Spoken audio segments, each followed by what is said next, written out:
안녕하세요. 오늘 저희가 좀 자세히 들여다볼 내용은 루시드 주가 얘기인데요.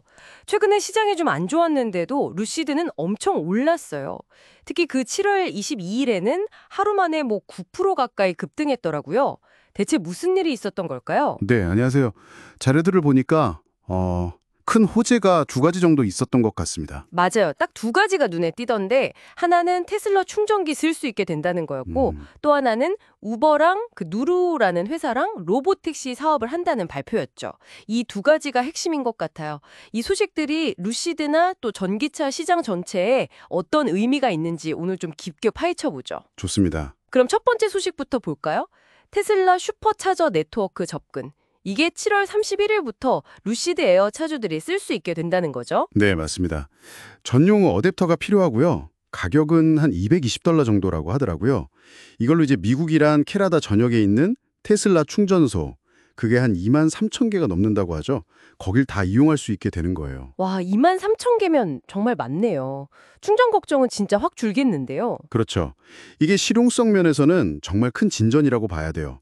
사실 전기차 살 때 다들 충전 때문에 망설이잖아요.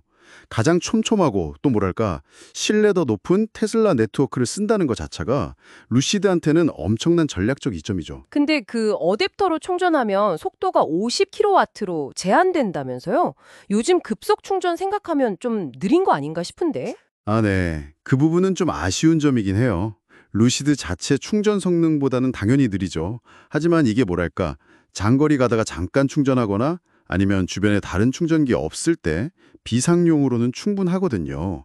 중요한 건 충전할 수 있는 곳 자체가 그냥 압도적으로 늘어난다는 거니까요. 그 충전 불안감 해소에 이게 큰 역할을 할 겁니다. 아, 네네. 그러니까 속도 자체보다는 접근성이 훨씬 중요해지는 거군요. 네, 맞습니다. 구매 결정에도 분명 긍정적인 영향을 줄 거고요. 어떻게 보면 경쟁사 인프라를 활용하는 거니까 되게 실용적인 협력인 셈이죠. 뭐 나중에 기술적으로 개선될 수도 있고요. 그렇군요. 실용성 개선 효과가 크겠네요. 근데 이 소식 나오기 전에도 사실 더 놀라운 발표가 있었잖아요. 아, 네. 우버랑 누루. 네, 우버랑 그 자율주행 기술 회사 누로랑 파트너십 맺은 거요. 2026년부터 루시드 SUV, 그 그래비티 모델 기반으로 로보택시를 2만 대 이상 만든다고요. 네, 맞아요. 2만 대 이상을 우버에 공급하고 거기에는 누루의 자율주행 기술이 들어가는 거죠. 우버가 또 초기 투자금으로 3억 달러를 지원하기로 했고요. 이야, 3억 달러. 이거 규모가 상당한데요. 이게 의미하는 바가 클 것 같아요. 그럼요. 이건 루시드가 그냥 고급 전기차 만든 회사가 아니라 미래 모빌리티 서비스 플랫폼으로 확장하려는 큰 그림을 보여주는 거죠.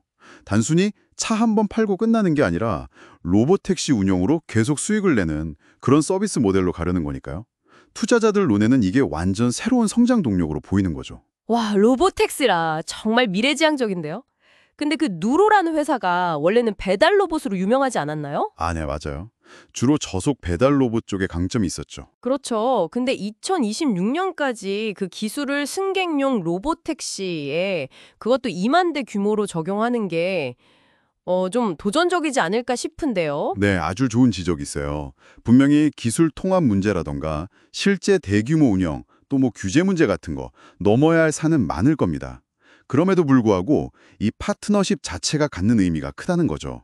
루시드가 이 자율주행 기반 공유 모빌리티라는 엄청난 시장에 남들보다 좀 더 빨리 진입하겠다는 어떤 강력한 의지를 보여준 거니까요. 미래 교통의 핵심이 될 분야에 먼저 발을 담근다는 점, 이게 장기적으로는 기업 가치에 긍정적일 수밖에 없죠. 그렇군요. 정리해보면 테슬라 충전망으로 당장의 사용자 편의성을 확 높여서 판매 기반을 다지고 동시에 우버, 누로랑 손잡고 미래 먹거리인 로보택시 시장까지 선점하겠다. 이런 투트랙 전략이네요. 네, 정확합니다. 이 두 가지 큰 움직임을 보면 루시드가 이제 전통적인 자동차 제조사를 넘어서 뭐랄까 기술 중심의 플랫폼 회사로 진화하려는 그 전략이 구체화되고 있다 이렇게 볼 수 있겠습니다. 그럼 이제 앞으로 루시드를 볼 때 단순히 차 판매량만 볼 게 아니라 이런 기술 플랫폼으로의 전원 과정을 주목해야겠네요. 그렇죠. 물론 앞으로 뭐 충전 속도 개선 문제라던가 로보택시 사업이 실제로 얼마나 잘 될지 이런 변수들은 계속 지켜봐야 합니다.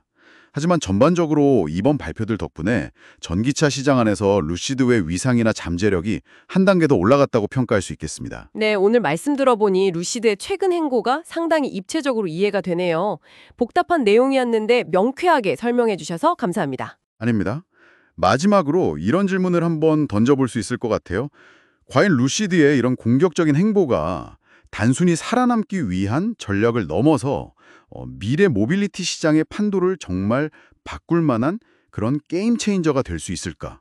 앞으로 기존 강자들이랑 경쟁하면서 루시드가 어떤 차별점을 보여줄지 그걸 지켜보는 게 상당히 흥미로운 관전 포인트가 될 것 같습니다.